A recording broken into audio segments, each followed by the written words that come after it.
Bonsoir à tous, c'est avec joie que je vous retrouve pour une nouvelle édition de nos informations. La grève générale déclenchée le 15 février dernier et suspendue le vendredi soir montre à suffisance une autre facette de l'évolution des mentalités en Guinée. Le dialogue social instauré pour surmonter cette crise conforte la stabilité du pays. Au-delà des acquis obtenus à l'issue des négociations, plusieurs signaux forts se dégagent. Aboubakar Kamara. La confiance est restaurée entre l'État et les acteurs sociaux. La signature du protocole d'accord impliquant le gouvernement, le patronat et l'intercentrale CNTG-USTG met fin à 5 jours maussades. Une autre victoire que la Guinée vient d'emporter sur elle-même. Avec vigueur, les syndicalistes ont défendu le travail décent et le travailleur. Le gouvernement, malgré une situation de dépréciation économique, a largement prouvé sa bonne foi. 12 des 13 points de la plateforme revendicative sont résolus. Sur le prix du carburant, le sérieux et la responsabilité ont interdit à tous de sonner le tocsin.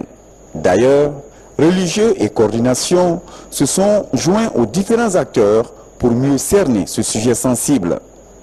Les négociations ont été tendues. Mais pour une fois, elles étaient dépourvues d'esprit d'usurier. Le dénouement de la crise sur une table présidée par l'Assemblée nationale est un symbole fort pour la République.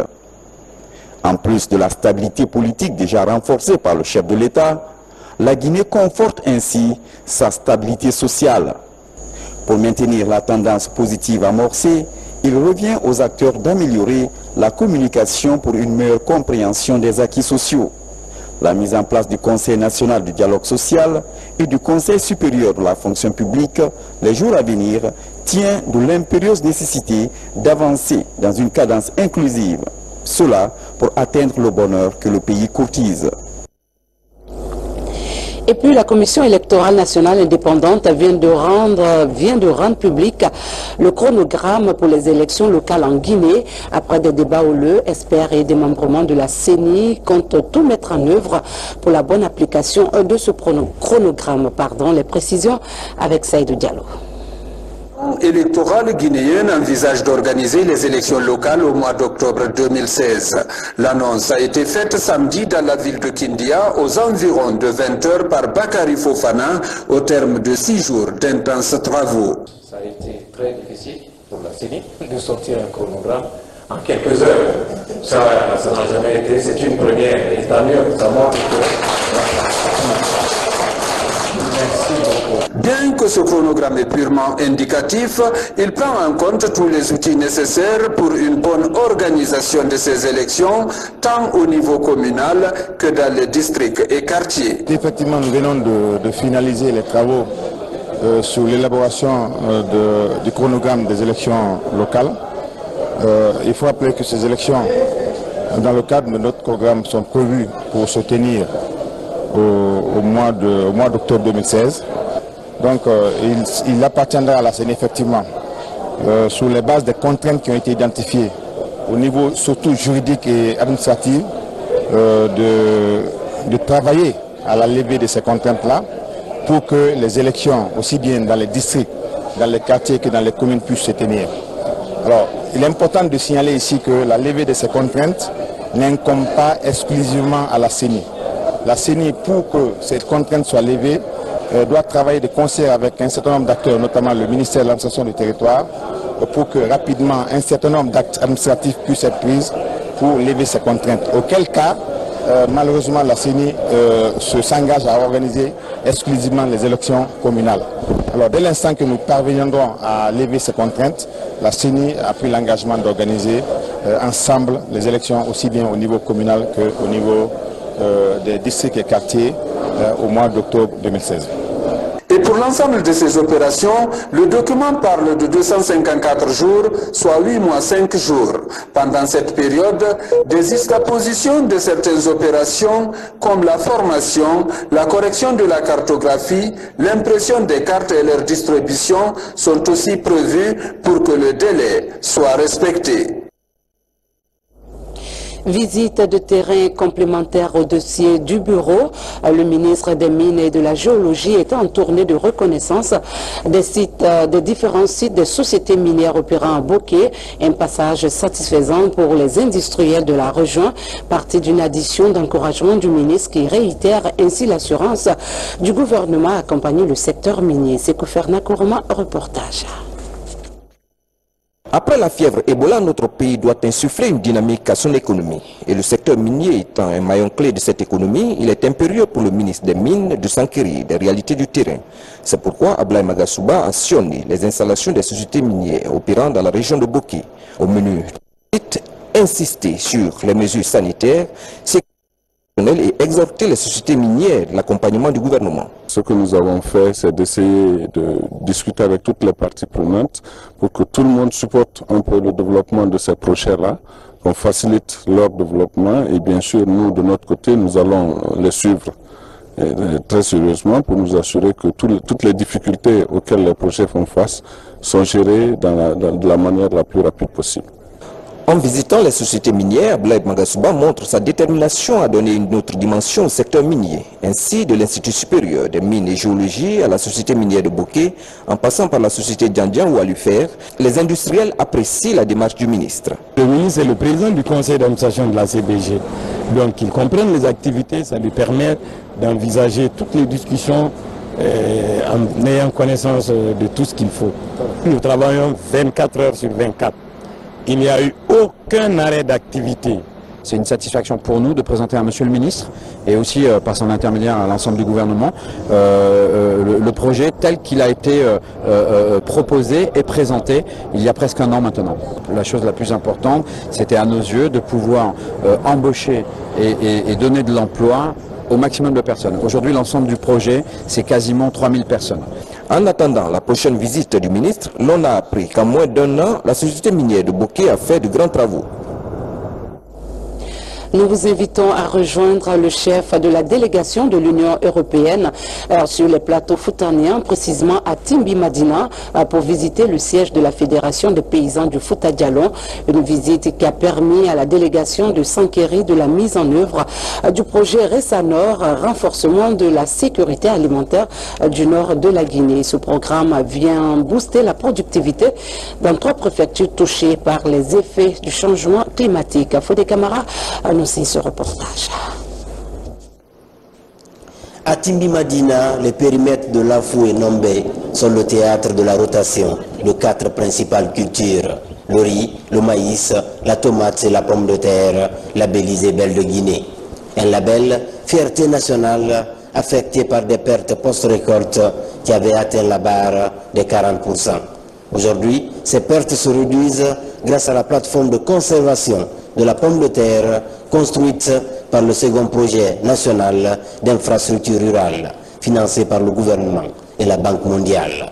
L'Union européenne vient aussi soutenir cette professionnalisation agricole sur les plateaux foutaniens à travers le projet Ressanor, entendez renforcement de la sécurité alimentaire du nord de la Guinée. Un projet qui touche les préfectures de Mali, Koundara et Gawal. Nous sommes aujourd'hui confrontés à des problèmes liés au changement climatique dans ces zones. Il faut renforcer la capacité d'adaptation de ces producteurs à ce nouveau contexte environnemental et cela, ça demande un appui. Ils ne doivent pas abandonner leur production parce que l'appui a diminué, parce que les températures sont élevées, mais plutôt il faut trouver un autre modèle de production et avec l'appui de nos partenaires pour que ces producteurs continuent à travailler, à produire et à assurer eux-mêmes leur sécurité alimentaire. Je crois qu'il y a maintenant une bonne méthodologie de la Fédération paysanne pour travailler avec des producteurs intéressés, avec une bonne participation de ces producteurs ou productrices. Donc je crois qu'ici, il faut simplement continuer cette approche. Je crois qu'elle est très bonne. D'ailleurs, la Fédération travaille avec différentes structures, elle travaille avec l'Union européenne, mais aussi avec d'autres bailleurs de fonds. Donc, elle essaie aussi un peu de diversifier ses sources de financement. À Timbi Madina, la terre est un vecteur d'insertion socio-professionnelle.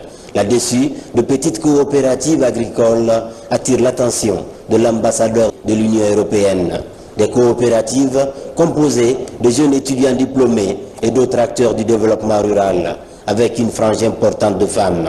Premier effet palpable, la diversification alimentaire. Les gens ne mangeaient que le matin le riz, le soir le riz, à midi le riz. Maintenant, pour bon nombre de ces maraîchers-là, chaque soir quand tu vas chez eux, tu trouves un petit plat de salade, ils mangent et ça passe bien. C'est très léger, c'est bon pour les hypertendus.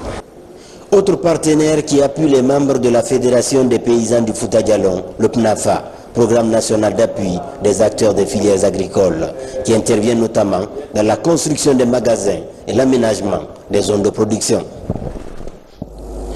La surveillance post-Ebola oblige. La Croix-Rouge guinéenne met en œuvre une stratégie de détection précoce des cas suspects éventuels. Du côté de Farana, une formation sur les enterrements dignes et sécurisés et la surveillance à la base communautaire vient de s'achever. Pendant 3 jours, 65 agents de la Croix-Rouge et de 6 ONG communautaires ont renforcé leurs capacités techniques à travers différentes thématiques en la matière. Abdul Karim Kamara, Abdul Karif Keita de retour du Sankara. Éviter à tout bout de chemin de tomber dans les travers constatés au plus fort de la fièvre. Pour la Croix-Rouge guinéenne, rien ne doit déjouer la surveillance post-Ebola. 65 de ces agents et de 6 ONG communautaires viennent de s'approprier un certain nombre de techniques à Farana. Des techniques sur les enterrements dignes et sécurisés, mais aussi la surveillance à base communautaire. Quand tu analyses un peu le contexte de la propagation de la maladie à virus Ebola et même les autres maladies comme le choléra en Guinée, vous allez trouver que c'est le corps qui est aussi à la base des grandes flambées. Même s'ils ne sont pas en contexte d'épidémie, c'est vrai qu'on a presque maîtrisé Ebola, mais il est bon de renforcer les agents pour que la notification des cas de décès soit là et qu'on veille en sorte que les décès suspects soient encadrés pour mettre à l'abri nos populations face à n'importe quelle autre épidémie qui peut partir de là. Il s'agit surtout de jeter un pont entre le travail dévolu à la Croix-Rouge et les mœurs et traditions des communautés. Les participants en ont conscience et prêts à exécuter ce travail de fond.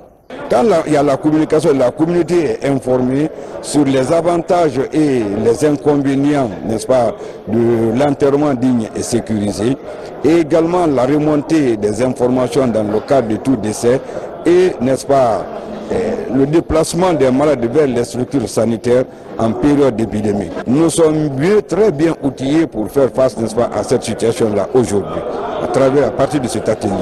Nous-mêmes, nous avons été victimes de ces arts de comportement. La population confond toujours la religion à la tradition, soit la tradition aux exigences d'hygiène et, comme on appelle ça, de prévention des luttes contre les maladies sur le terrain. Mais avec ces 3 jours d'intervention avec la Croix-Rouge, nous savons ce qu'il faut dire à la communauté. Compte tenu de leur vulnérabilité face au risque de résurgence de la maladie, 10 préfectures ont été invitées à la rencontre de Farana. C'est le début d'une série de formations que la Croix-Rouge organise à l'intention de 776 agents. Parlons de la rencontre de la ministre de l'Action sociale avec les membres de l'ONG internationale AMEWC et les représentantes des différentes ONG féminines. Une rencontre destinée à faire le diagnostic des ONG féminines en Guinée. Et cette étude permettra à celles-ci de mettre en œuvre au sein de leur structure une démarche d'amélioration continue des pratiques au service de leurs actions. Le point avec Bernard Tonguino. Cette rencontre fait le point des problèmes auxquels les ONG féminines guinéennes sont confrontées. Les représentantes de ces différentes ONG ont exprimé la volonté de créer une synergie d'action des différentes organisations féminines. L'idée est saluée par la ministre de l'Action sociale. La réunion avait son sens et il faut profiter quand même pour remercier les 2 ONG internationales qui sont venues nous approcher afin de nous écouter et d'élaborer une stratégie de mobilisation de ressources pour nous rendre performantes et efficaces sur le terrain. L'ONG internationale MEWC, basée à Londres, avec plusieurs antennes dans le monde, a pour vocation de booster les compétences féminines en Afrique. Après avoir posé le diagnostic des organisations féminines guinéennes, cette structure internationale compte de rapporter une assistance. 5 jours qu'on a effectué dans le pays, on a rencontré une douzaine d'organisations, on les a écoutées, on a noté, et on va essayer de mettre tous ensemble dans un rapport et voir où l'aide, où on peut apporter l'aide et comment on peut aller de l'avant. Donc pour l'instant, on a ce stage-là guinéen. Dans les jours à venir, une cartographie de toutes les ONG de la République sera créée avec une plateforme de communication.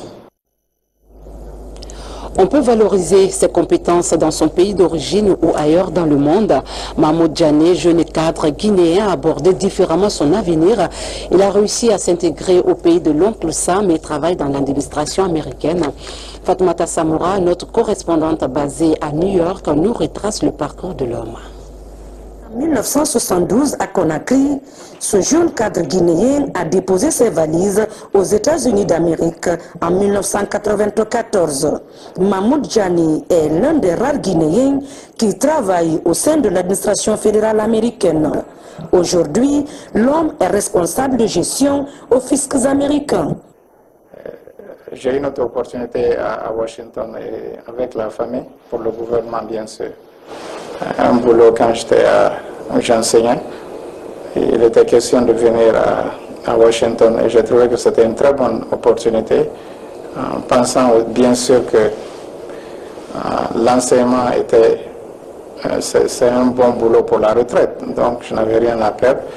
Il fallait venir apprendre la vie réelle, ce que j'appelle la vie réelle, dans la fonction publique américaine, au niveau fédéral, et ça a été très intéressant.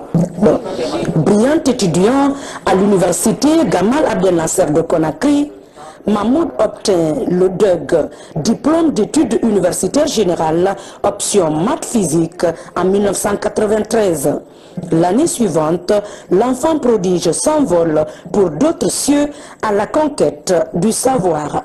Arrivé à Washington après 6 mois de cours de langue à Science School, je suis allé à l'université de Maryland où j'ai obtenu un bachelor, c'est-à-dire l'équivalent d'une maîtrise en maths appliquées. Et de Maryland, je suis allé à Boston College, dans le Massachusetts, où j'ai fait un programme de MBA et MA en mathématiques. En même temps, j'enseignais, je dispensais les cours de maths, ça faisait partie du programme.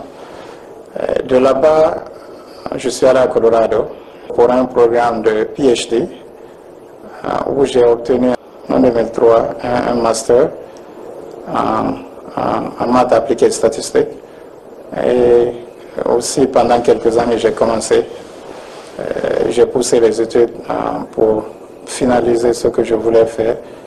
Président de Black in Government, une association de droit américain créée en 1975 pour promouvoir l'excellence et l'égalité au travail, Mahmoud Djane est séduit par le modèle de gestion de l'organisation. Aujourd'hui, son modèle de gestion est un exemple pour toutes les communautés africaines ici aux États-Unis.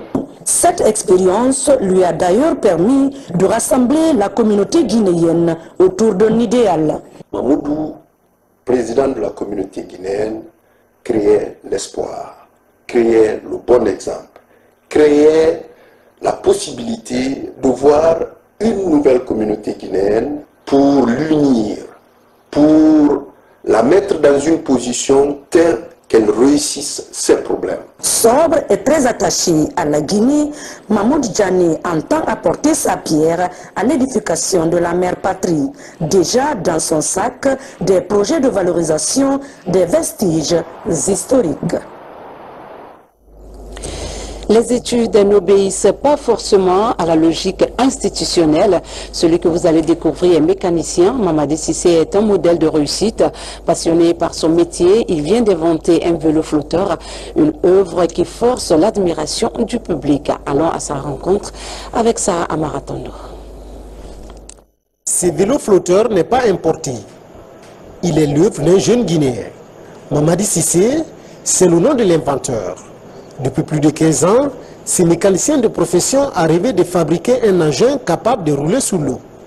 Aujourd'hui, son rêve est réalisé. Sissé s'illustre en créateur scientifique. Quand mon fabriqué a commencé depuis 1997. L'an 2000, on a publié. National. Bon, voilà. J'ai commencé la fabrication de cet appareil depuis 1997. En 2000, l'Union africaine m'a décerné le brevet de création. Ainsi, j'ai représenté la Guinée à la foire internationale de Lomé. Ce vélo sert à beaucoup de choses, mais on est en manque de moyens pour fabriquer d'autres.